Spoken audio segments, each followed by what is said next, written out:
Silin Silin Tăng khlo lang Ai mà nãy tê Chàng ở bắc trong Mà nãy tê Bây giờ hàn ăn pet hay Anh ác khê Hả ta rọc khe khơi hai Tục chặt cháu Silin Silin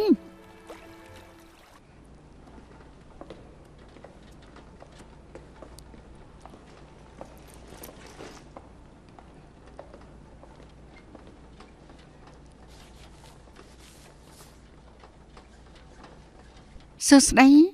Con sấy đã bắt chăm ta tập đôi cho máu cái cho tha xì lính Sơ đấy Lục gì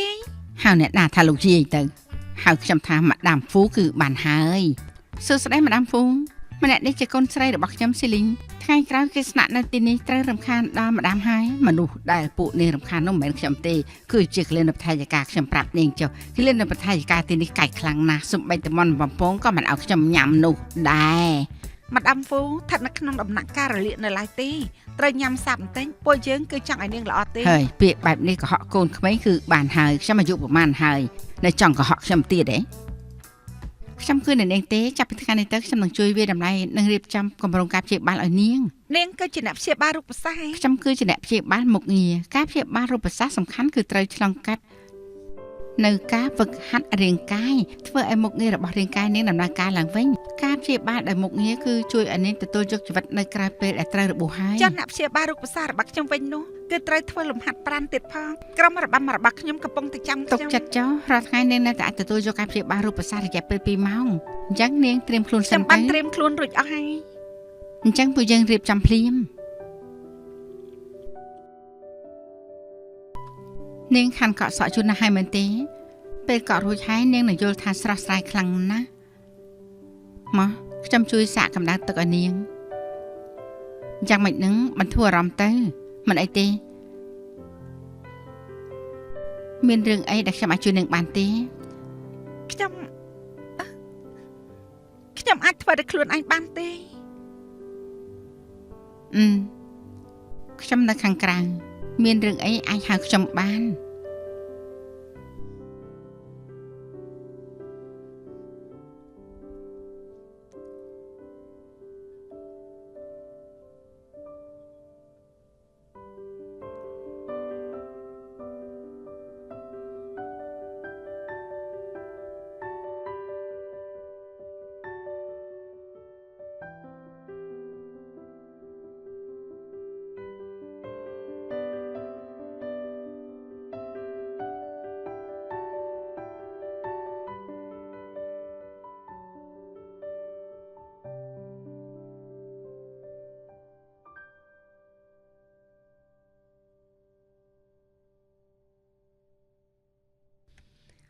មកដាំសូនាងមានណាត់តាមែនទេ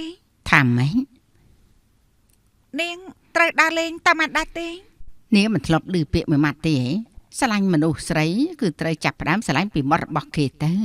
ហេតុនេះទេវតាបានបង្កើតការថើបគ្នានេះឡើងក្រែមធ្វើឲ្យមនុស្សស្រីពោពេញដោយទំនុកចិត្តធ្វើឲ្យមនុស្សស្រីពោពេញដោយភាពតាក់ទាញនាងចង់លៀបដែរទេ អត់ទេ សេលីនាងមានបញ្ញារហ័សម៉ាដាមហ្វូនាងលក់ក្រែមទៀតហើយហ៎មែនទេគឺកំពុងតែចែករំលែកគ្នាខ្ញុំស្អាតតែម្នាក់ឯងមានន័យអីទៅត្រូវឲ្យអ្នកទាំងអស់គ្នាស្អាតជាមួយគ្នាទើបមានប្រយោជន៍ចង់លៀបដែរទេអត់ទេ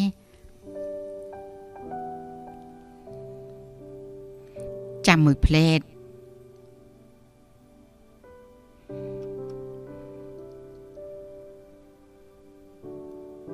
មនុស្សស្រីត្រូវស្រឡាញ់ខ្លួនឯងសិនទើបពិភពលោកនេះនឹងរឹតតែស្រឡាញ់នាងបានហើយខ្ញុំចេញទៅដើរលេងហើយ អ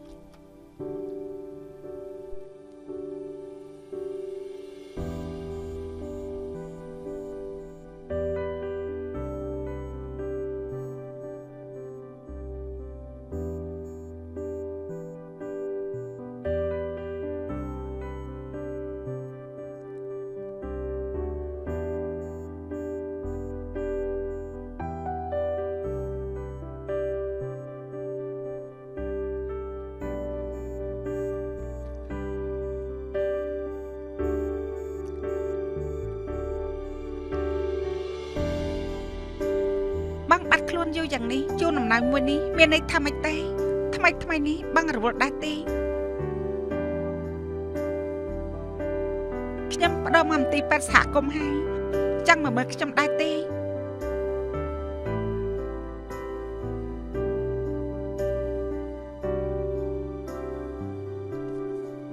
ណែស៊ីលីងបានទូខ្លះទេខ្ញុំមិនដឹងទេឯងសោះច្បាប់ប្រមាណអាទិត្យទៅហើយមិនមែនទៅមើលស៊ីលីងទេខ្ញុំជឿហើយឮថាគេបដូរមន្ទីរពេទ្យហើយបន្តិចទៀតពួកយើងនឹងទៅមើលគេសួរឲ្យខ្ញុំដោះស្រាយរឿងក្តីថ្មីមិនដឹងថាត្រូវធ្វើយូរប៉ុណ្ណាទេឯងទៅចុះលោកធ្វើចំណិតប្រាស់របស់គេយ៉ាងម៉េចហ្នឹងឬក៏អ្នកទាំងពីរបែកគ្នាយ៉ាងណាគឺជាមុស្រីឯងមិនសួរនាំវាដូចជាមិនសមទេ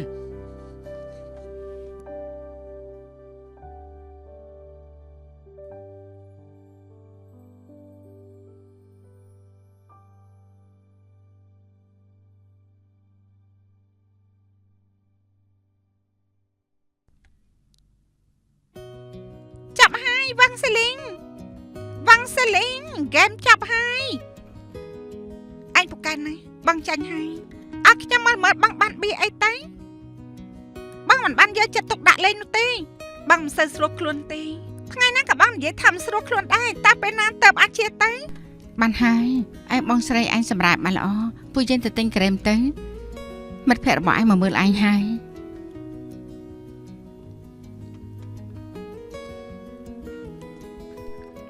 ផ្ញើផ្អែកទេយើងបានទិញផ្អែមដែលឯងចូលចិត្តញ៉ាំជាងគេកុំប្រាំនៅគ្រូពេទ្យលួចញ៉ាំទៅអរគុណមនុស្សនៅក្នុងក្រុមរបាំសរសេរកាត់មួយស្លឹកឲ្យឯងជូនពួកឯងឆាប់ជាសះស្បើយវិញប្រហែលថ្ងៃមុនខេគេជឿចៃដន្យថ្ងៃនេះត្រូវទៅធ្វើការគឺមិនអាចមកជាមួយយើងបានទេរវល់គឺជារឿងល្អមិនដូចជាខ្ញុំទេរាល់ថ្ងៃគេនៅទីនេះគ្មានការងារធ្វើអញ្ចឹងអញឆាប់ត្រឡប់មកវិញទៅពួកយើងកំពុងតែរងចាំឯងត្រូវហើយស្ថានភាពរបស់ឯងយ៉ាងម៉េចហើយគ្រូប៉ែតនិយាយថាគ្រាន់តែស្ពឹកសរសៃប្រសាទជើងបណ្ដោះអាសន្នមិនយូរទេអាចត្រឡប់ទៅហាត់សមបានហើយអញ្ចឹងគឺល្អហើយថ្ងៃនោះអញពិតជាធ្វើឲ្យពួកយើងភ័យខ្លាំងណាស់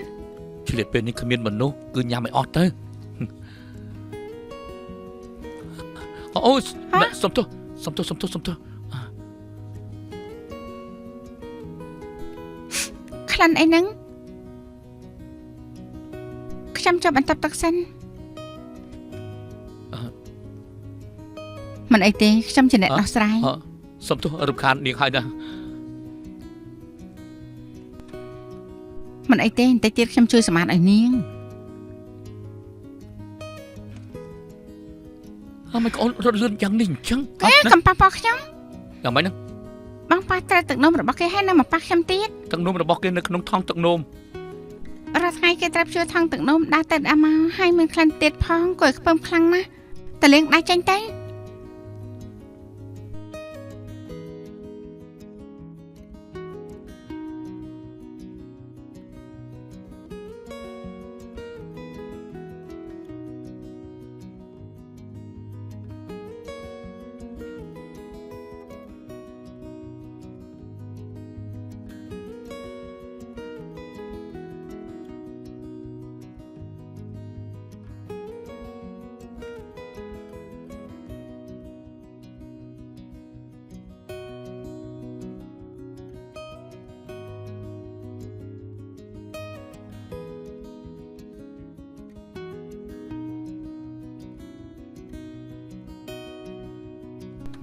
វានឹងកន្លងហួសតែ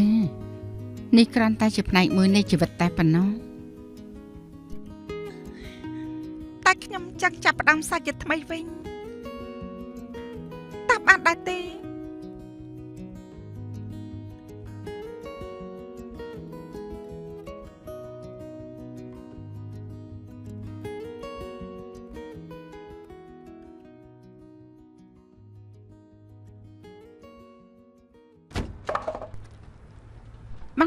បងធ្វើអីហ្នឹងមិនប្រយ័ត្នធ្វើឲ្យរលំម៉ៃបន្តិចហើយសំណាងល្អដែរផ្នែកផ្សេងទៀតមិនអីបងរវល់ពេញមួយថ្ងៃទៅហើយឯងក៏មិនបារម្ភពីបងប្រុសអីបន្តិចដែរបងមានប្រពន្ធទៅហើយនៅត្រូវការខ្ញុំបារម្ភទៀតដែរទេ រមើគុណគឺអ្នកណាឲ្យរបស់លេងតែឯងគឺអ្នកណាមានសុកាឡាឲ្យឯងញ៉ាំអ្នកណាមើលមុខស្អុយរបស់ឯងរាល់ថ្ងៃនេះលួងឯងសប្បាយចិត្ត គឺបងប្រារ៉ាឌិនល្អចំពោះខ្ញុំជាងគេ បាទហ្នឹងគឺល្អហើយឯងក៏មិនមើលពេលដែលឯងទៅតាមមកដល់ដែរមិនទាន់10ឆ្នាំផងមុខខ្មៅជាងប៉ៅចិនទៅទៀតដួងចិត្តទុនខ្សោយរបស់ឯងនោះគឺមិនដឹងថាត្រូវធ្វើឲ្យឈឺចាប់ប៉ុន្មានដងទេ បងផ្លែ មិនខាន់ញ៉ាំបាយយូរប៉ុណ្ណាហើយ ពេលនេះគេពិបាកចេញទៅក្រៅណាស់គេព្យាយាមនៅក្នុងផ្ទះ ពេលដែលបង្កក់ខែកូនចាំអញ្ជើញគេមកចុះ ក្នុងផ្ទះពួកយើងមានរបស់ច្រើនយ៉ាងនេះគេមិនអាចចូលមកបានទេ មកពីអ្នកបងរបស់ឯងមុនពេលរៀបការបងមិនដឹងថាគេមានអីវ៉ាន់ច្រើនយ៉ាងនេះទេ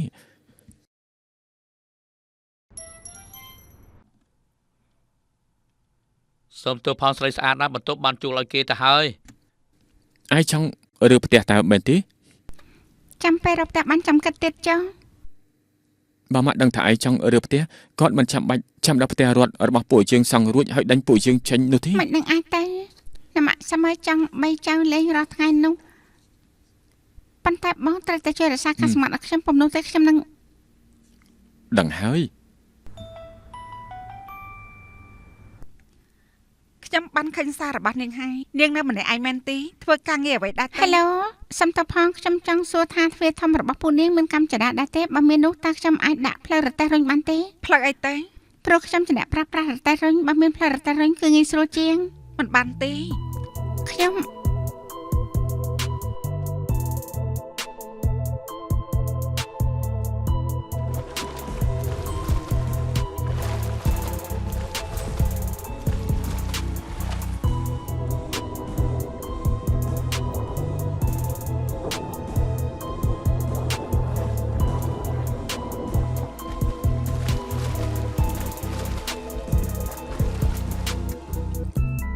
មិនអន់ទេ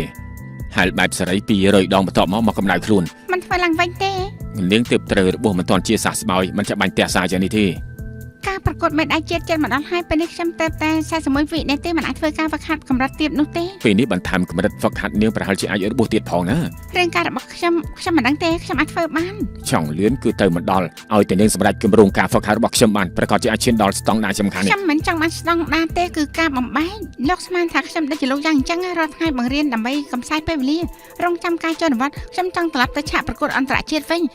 ពេលនេះគឺជាពេលដែលខ្ញុំសម្រុកទៅមុខក្រែងពេលនេះទៅគឺលោកឲ្យខ្ញុំនឹងមេតចូលក្នុងកីឡាផារ៉ាឡ িম্প ិកទេលោកជឿថាខ្ញុំធ្វើមិនបានទេ អូយវាគ្រាន់តែជាគោលដៅដែលចង់ឲ្យពួកឯងរីកចម្រើនតែប៉ុណ្ណោះទេ លោកជាក្តីសម័យដែលពួកយើងត្រូវធ្វើរួមគ្នាបើកតែពីរស់នៅឲ្យតែបានអញ្ចឹងយកល្អអ្វីក៏មិនបាច់ធ្វើដែរ មនុស្សម្នាក់សុទ្ធតែមានលំហាត់របស់ខ្លួនឯងក៏អាចធ្វើដោយឈឺចាប់អាចនឹងធ្វើដោយសេរីបានខ្លួនឯងក៏សាកខ្លួនឯងខំប្រឹងយ៉ាងនេះឯងប្រកាសជារីករាយទោះបីជាឲ្យឯងយកបានមេដាយមាសក៏ដោយតែឯងរស់នៅដោយមិនសប្បាយចិត្តអីតិចសោះអញ្ចឹងការខំប្រឹងប្រែងទាំងអស់នេះមានន័យអីបើឯងទំនេរនោះគឺទៅមើលមេតផងទៅពេលវេលារបស់គេមិនច្រើនទេ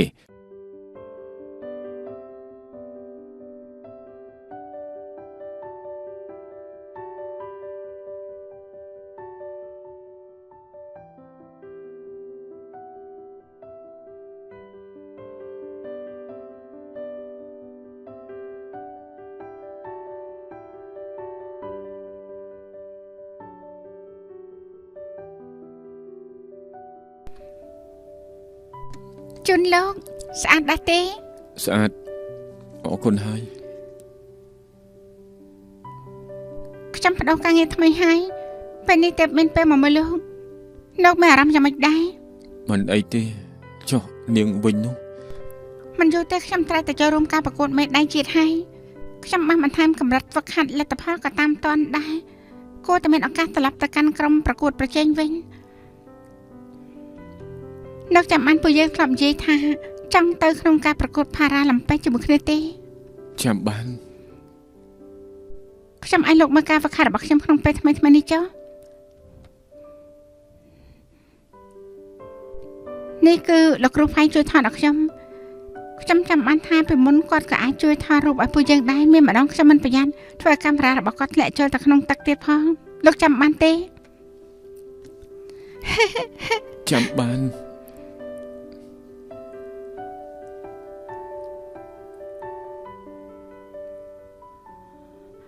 ល លោកចង់ទៅក្នុងការប្រកួតគាំទ្រខ្ញុំដែរទេ នាឡិកានៅលើតុគឺខ្ញុំជូនឲ្យនាង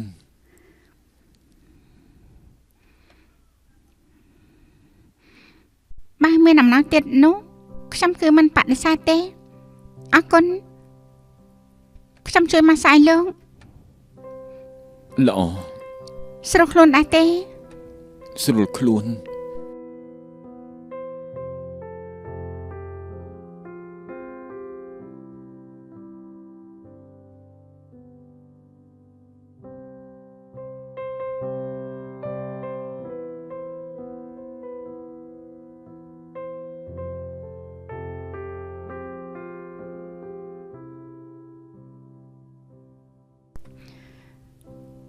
អស់ចាពូកែណាស់ពូកែណាស់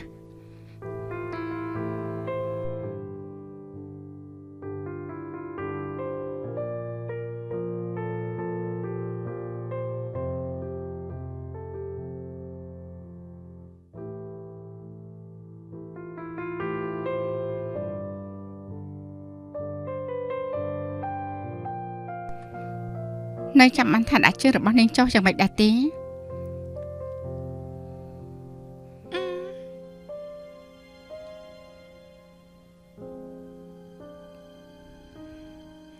កម្លាំងស្នូលរបស់នាងត្រូវតែពង្រឹងបន្ថែមទៀតខ្ញុំនឹងរំលឹកអ្នកព្យាបាលរូបសាស្ត្រឲ្យជួយបង្វឹកនាងទៀតថ្ងៃស្អែកនាងមានអ្វីដែលចង់រាំដែរទេ ខ្ញុំចង់រាំ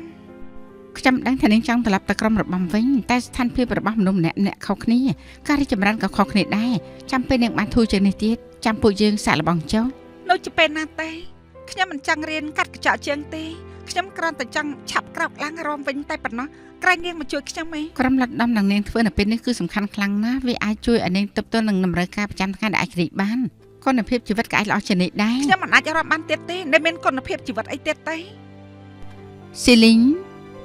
មានមនុស្សមកមើលនាងហើយ Hello ស៊ីលីង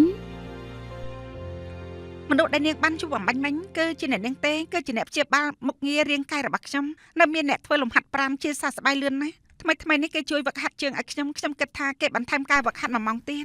ត្រូវជាលើការរៀបចំរបស់អ្នកព្យាបាលក៏មិនទះសាខ្លាំងពេក ពេលនេះខ្ញុំក៏បានវឹកហាត់កម្លាំងដៃដែរពេលខ្ញុំទៅវិញអាចពង្រឹងកាយវិការនៅផ្នែកដៃបាន ស៊ីលីងមកសាមិញឃឹមបានមកសិង្ហបុរីហើយ ខ្ញុំអាចសុំច្បាប់ខាងមន្ទីរពេទ្យទៅជួបគេបាន គេដឹងពីស្ថានភាពរបស់ឯងសម្រាប់ចាត់ថាបដូរមនុស្សហើយ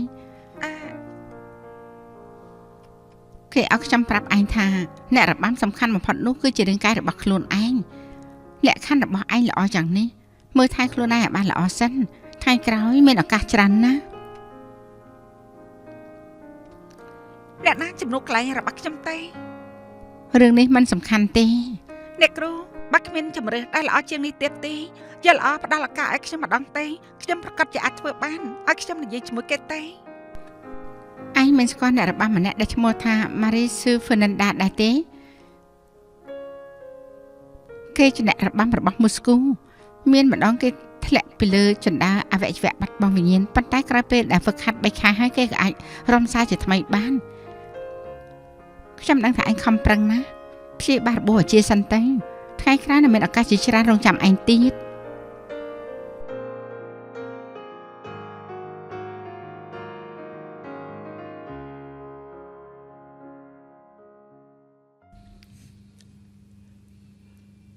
ហេទំនេរមែនទេ ខ្ញុំចេញពីធ្វើការហើយ នាងក្រៅពីពាក្យទៅនេះហើយនៅមិនចេះនិយាយពាក្យផ្សេងទេសំទោសផងនាងយល់ថាខ្ញុំនិងបងស្រីខ្ញុំមិនដូចគ្នាអីបន្តិចដែរទេមកខ្ញុំចែកឋានយូរហើយបងស្រីខ្ញុំជាអ្នកចិញ្ចឹមខ្ញុំដល់ធំគាត់ក៏ដូចជាម៉ារបស់ខ្ញុំអញ្ចឹងគាត់មិនយល់ពីខ្ញុំហើយខ្ញុំក៏មិនយល់ពីគាត់ហើយនេះនាងនិយាយត្រូវខ្ញុំពិតជាមិនយល់ព្រោះថាជនពិការគឺមិនអាចដូចគ្នាបាននោះទេជាកំហុសរបស់ខ្ញុំសូមទោសផង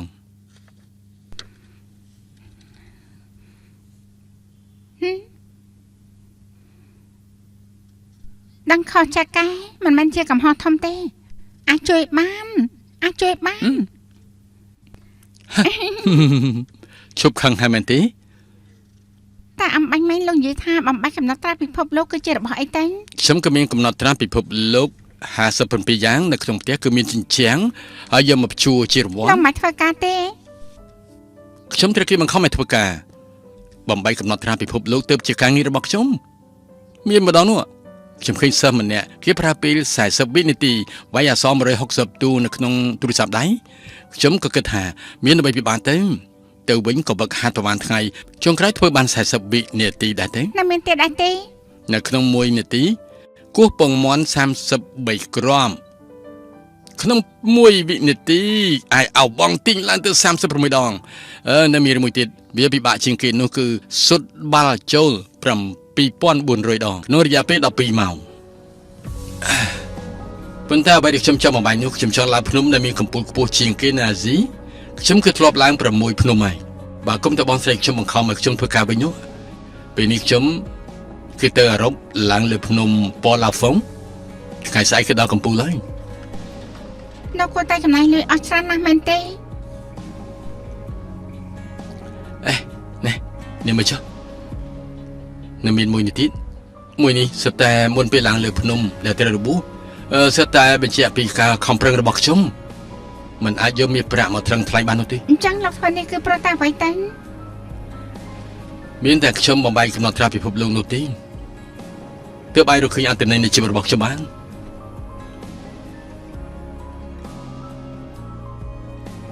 ចង់ប្រកួតប្រជែងក៏មិនចាំបាច់ទៅដល់អឺរ៉ុបនោះដែរ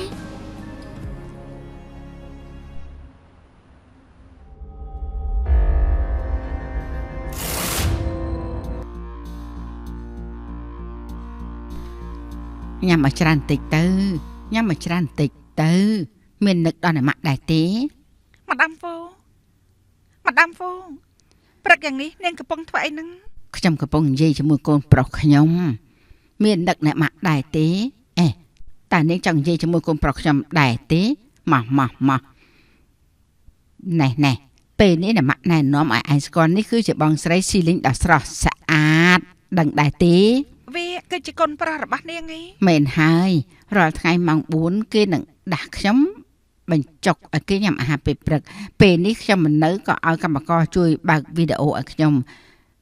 កូនប្រុសហាអ្នកម៉ាក់ចិត្តត្រឡប់ទៅផ្ទះវិញហើយ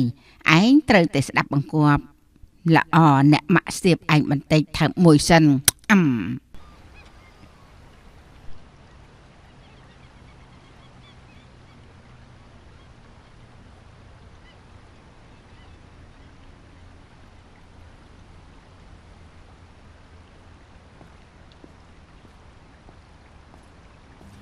ពិតជាមកតាមការណាត់មែន មិនចឹងយ៉ាងម៉េច ខ្ញុំស្មានថានាងណាត់ខ្ញុំមករលេះនោះទេ លោកពិតជាស្មានថាខ្លួនឯងមានភាពតេទៀងណាស់ហ៎លោកមិនមែនជាប្រភេទរបស់ខ្ញុំទេ ប៉ុន្តែជាកញ្ញាគួរឲ្យធុញខ្ញុំចូលចិត្តជា SUP ក្រែងលោកចូលចិត្តបំបាច់កំណត់ត្រាណាស់ហ៎នៅឆ្នាំ2019ជនជាតិប៉ូឡូម្នាក់បានបង្កើតកំណត់ត្រាពិភពលោកជីកាយៈ251គីឡូម៉ែត្រនៅក្នុងរយៈពេល24ម៉ោងតាមបទពិសោធន៍របស់លោកត្រូវហាត់ជួបបណ្ណាទៅឲ្យបំបាច់បានទៅ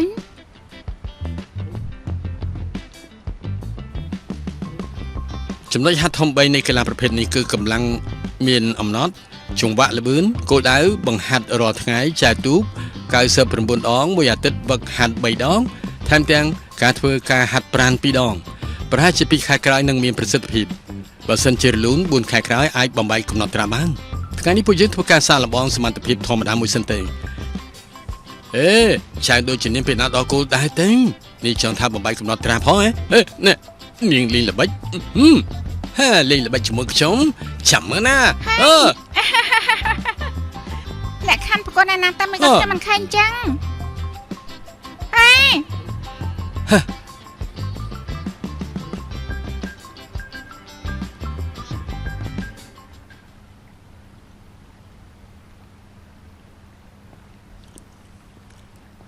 ចាំអាយ3គូតអស់ហើយមែនទេនឹង អរគុណ យ៉ាងម៉េចទើបតែចែកបាន1ម៉ោងនាងក៏ទុនអស់ហើយពេលធម្មតាវឹកហាត់ដល់ពេលណាហើយនេះខ្ញុំស្មានថានាងចេះតែបង្ហោះឡានឥឡូវចេះបង្ហោះទូកទៀត នេះក៏ជាចិត្តប្រកាន់ដែរមនុស្សស្រីក៏អាចមានភាពរស់រវើកដែរខ្ញុំចូលចិត្តអារម្មណ៍ដែល អេត្រេណាលីនកាត់ឡើងគឺដូចជាលោកចូលចិត្តបំបត្តិកំណត់ត្រាពិភពលោកយ៉ាងអញ្ចឹងមនុស្សដូចជាពួកយើងនេះខំប្រឹងយ៉ាងណាក៏ដោយមានដែនកំណត់ខ្លះនៅតែមិនអាចបំបីបាន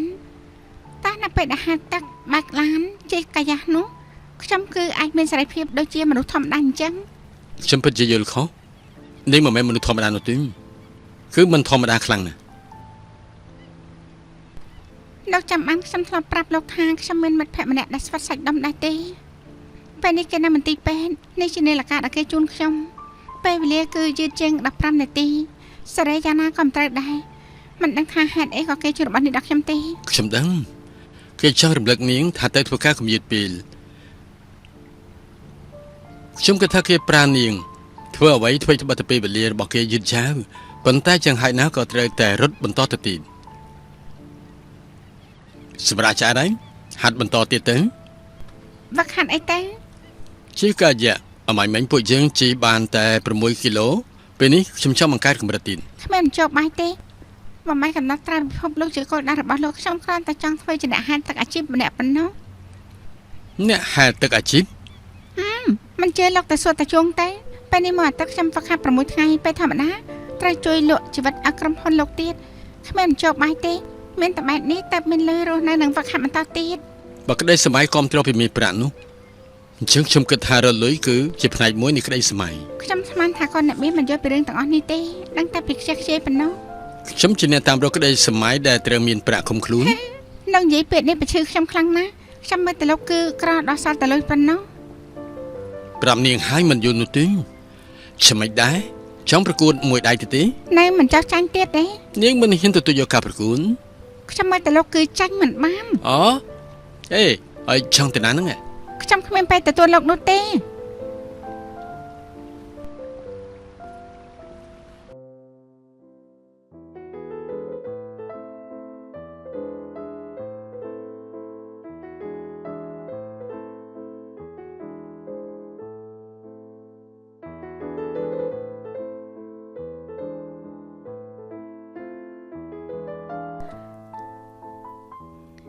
ខ្លាញ់តែសេរីរួចទេមិនក៏យឺតទៀតហើយអញ្ចឹង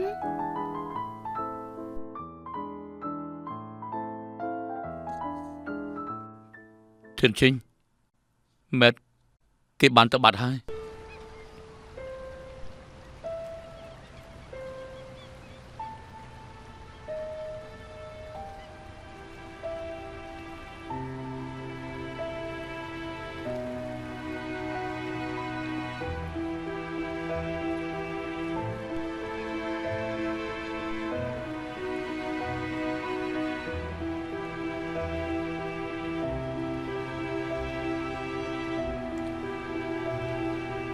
គ្រាន់ជានាឡិការបស់មេតទេ វាដៃយឺតពេលដាំឡើងខ្ញុំស្មានថាជាបញ្ហារបស់ថ្មតែបដូរថ្មីហើយនៅតែដដែលតើវាកំពុងតែប្រាប់ខ្ញុំថា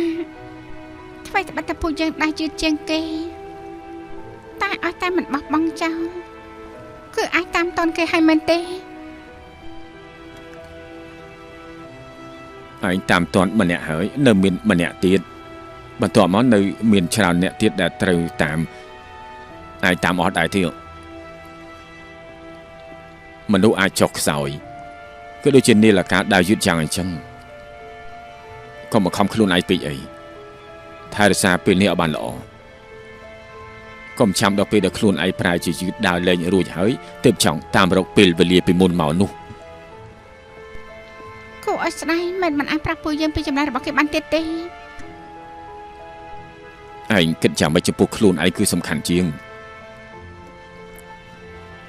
ពេលដែលឯងបដូរទៅក្រុមអត្តពលិកហើយគឺមិនអាចមានអ្នកដូចជាពេលនេះទៀតនោះទេមិនមែនគ្រូបង្វឹកម្នាក់ណាក៏ច្រឡោដូចជាខ្ញុំចឹងដែរទេណា ជាង10ឆ្នាំទៅហើយខ្ញុំស្មានថាលោកទម្លាប់បាត់ទៅហើយ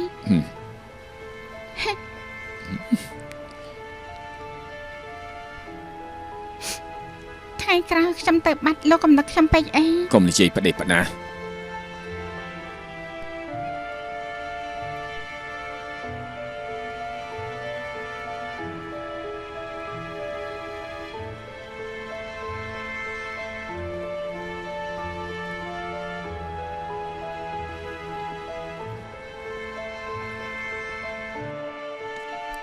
លទ្ធផលពិនិត្យគ្រប់យ៉ាងវាគ្មានបញ្ហាទេ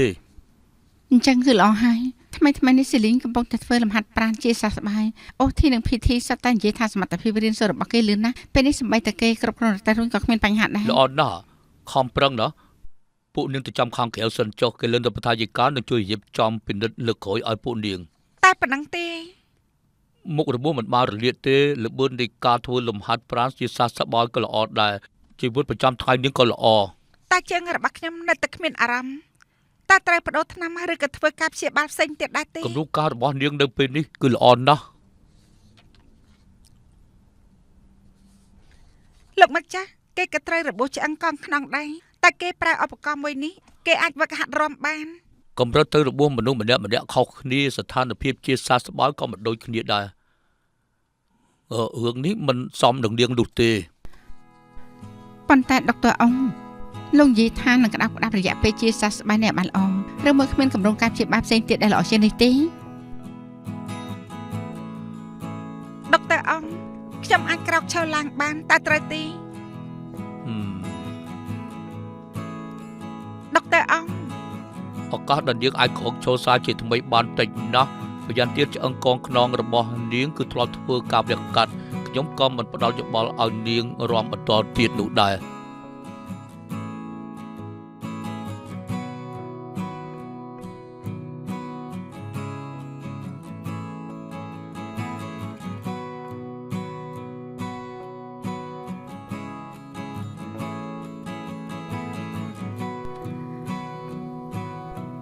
គ្រូពេទ្យម្នាក់នេះមិនល្អពួកយើងរកគ្រូពេទ្យផ្សេងទៀតទៅបើមិនបានទេគឺតែព្យាបាលនៅបរទេស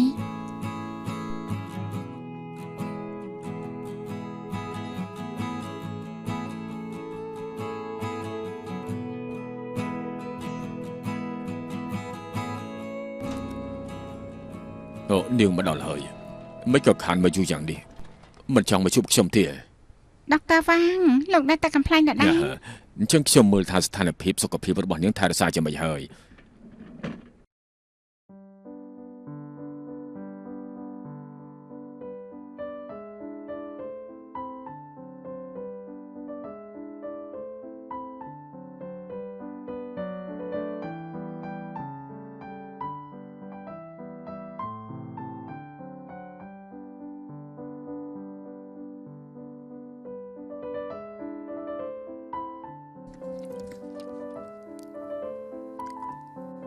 រាងកាយរបស់នាងចុកខ្សោយទៀតហើយសាច់ដុំខ្សោយជាង2ឆ្នាំមុនឆ្ងាយណាស់នាងត្រូវចាប់អារម្មណ៍នឹងជីវិតប្រចាំថ្ងៃកុំធ្វើកីឡាដែលមានភាពខ្លាំងក្លាពេកបើត្រូវរបួសទៀតរាងកាយនឹងទ្រាំទ្រមិនបានទេ ខ្ញុំអាចហាលទឹកបន្តទៀតបានទេ កីឡាដែលស័ក្តិសមគឺគ្មានបញ្ហាទេ ចុះការប្រកួតវិញនោះ កីឡាដែលមានកម្រិតពិបាកខ្ពស់ងាយនឹងធ្វើឲ្យនាងរបួសបើមានរឿងអីនោះតើសមដែរទេ ខ្ញុំបានលះបង់ការខំប្រឹងច្រើនយ៉ាងនេះពេលនេះបបង់ចោលរត់តែមិនសមថែមទៀត លើកទី1ដែលខ្ញុំជួបនឹងនាងគឺទើបតែកម្ពស់ប៉ុណ្ណេះទេខ្ញុំប្រកាសជាដឹងថាក្តីសម័យរបស់នាងគឺជាអ្វីតែខ្ញុំជាគ្រូពេទ្យរបស់នាងចង់ឃើញនាងរស់ដោយមានសុខភាពល្អកុំចេះតែបង្ខំខ្លួនឯងយ៉ាងនេះអីគ្មានអ្វីដែលសំខាន់ជាងជីវិតទៀតនោះទេណា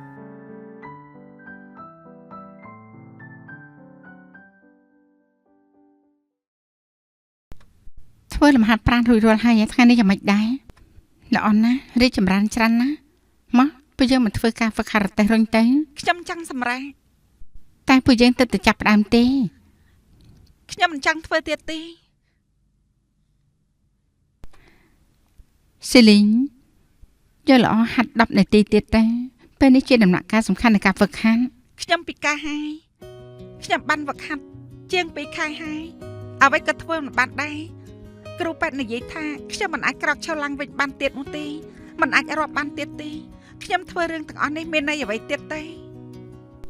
ហត់ហើយអាចសម្រាកបានតែកុំបោះបង់ចោលឲ្យសោះ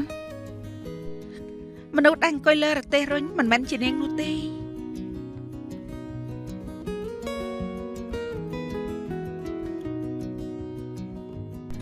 អ្នកនាងទេថ្ងៃនេះអូខេសម្រាប់សិនចុះខ្ញុំមានរឿងចង់សួរនាង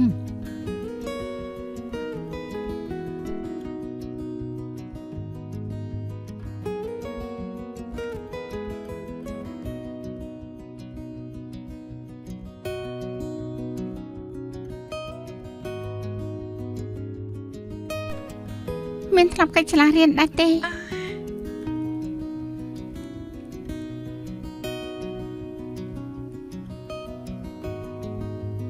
ទុកចិត្តចុះខ្ញុំច្បាស់ជាជួយតាត់តែងខ្លួនឲ្យនាងឲ្យបានស្អាត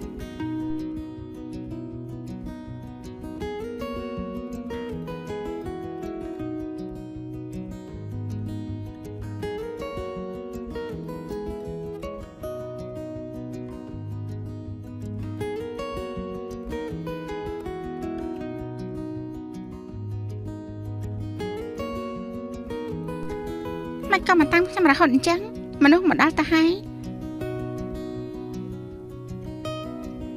តែដើមមើលតែក្នុងពេល10នាទីយករបស់អ្នកនាងចង់ទិញមកពេលនេះចាប់ផ្ដើមគិតម៉ោងហើយ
សុំតើផង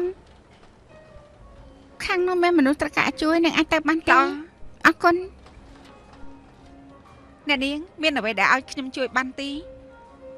ខ្ញុំចង់បានរសជាតិស្ទ្រូប៊េរីនោះល្អមួយទៀតអរគុណកុំគួរសំអី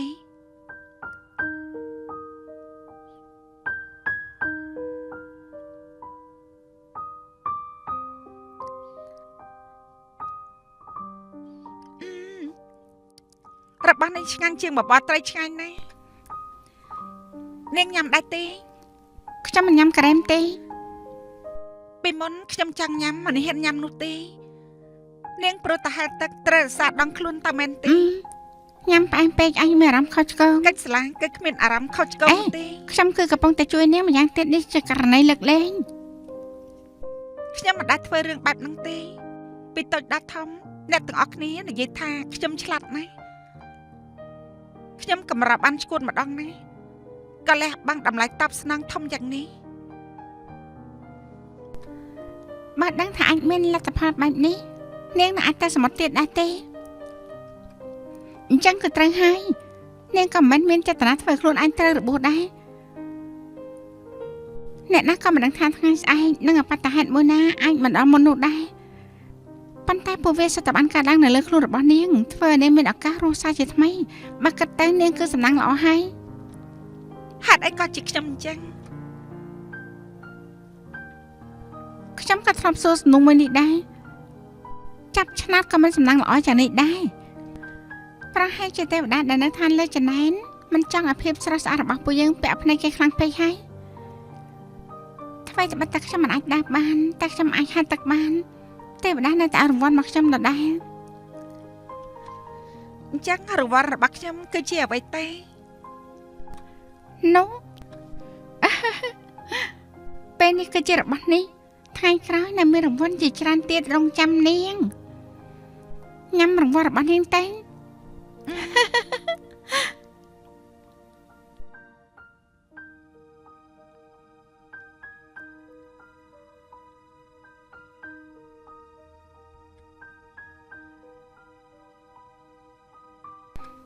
មកវិញហើយតែឯរតនានឹងទាំងអស់គ្នាបារម្ភពីឯងណាមានមនុស្សមិនស្ដាប់បង្គាប់ទេខ្ញុំគ្រាន់តែចង់ទៅទិញអីវ៉ាន់ជាមួយគេតែប៉ុណ្ណោះអេ អំបាញ់មិញគេនៅទីនេះនៅឡើយទេ នាងចាក់ចែងដល់ចាត់អញគឺមិនទទួលខុសត្រូវខ្លាំងណាស់ខ្ញុំត្រូវបណៃនាង ពីន័យស្អីតែ ខ្ញុំពិភាក្សាជាមួយក្រុមហើយចាំប្រាប់នាងទៀតវ៉ាងស៊ីលីងអញម្នាក់ពេកហើយ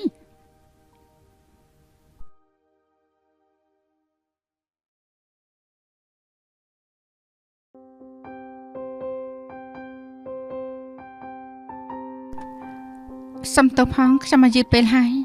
ជឿហួយតើកែនិយាយថាស្អែកគិតខុសហើយគាត់ឲ្យនាងជួបគាត់ភ្លាមកូនស្រីនាងជួបរឿងបែបនេះពួកយើងក៏សោកស្ដាយដែរក្រុមហ៊ុនយកយល់ដល់នាងឲ្យនាងសុំច្បាប់នៅផ្ទះឲ្យនាងមើលថែ ខ្ញុំដឹងថាអ្នកទាំងអស់គ្នាកំពុងតែជួយខ្ញុំអរគុណពួកលោក ធ្វើត្បិតពួកយើងគឺ NGO ក៏និយាយអំពីប្រសិទ្ធភាពការងារពួកយើងគឺអាចឲ្យនាងមកយឺតមុនបានតែដូចជាថ្ងៃនេះយ៉ាងចឹងគឺបានមកប្រជុំសូម្បីតែរបាយការណ៍សំខាន់យ៉ាងនេះក៏សរសេរខុសពិបាកដោះស្រាយហើយ សំទោសផងជាកំហុសរបស់ខ្ញុំមិនអាចមើលលើក្រៅទៀតទេពេលនេះស្ថានភាពកូនស្រីខ្ញុំល្អណាស់ពេលគេចេញពីពេទ្យខ្ញុំគឺអាចយកចិត្តទុកដាក់ធ្វើការបានហើយក ូនស្រីនាងនៅមន្ទីរពេទ្យមានមនុស្សមើលថែពេលមកផ្ទះវិញមានអ្នកមើលថែបើគ្មានមនុស្សជួយនាងប្រកាសជាបែងចែកខ្លួនបានទេ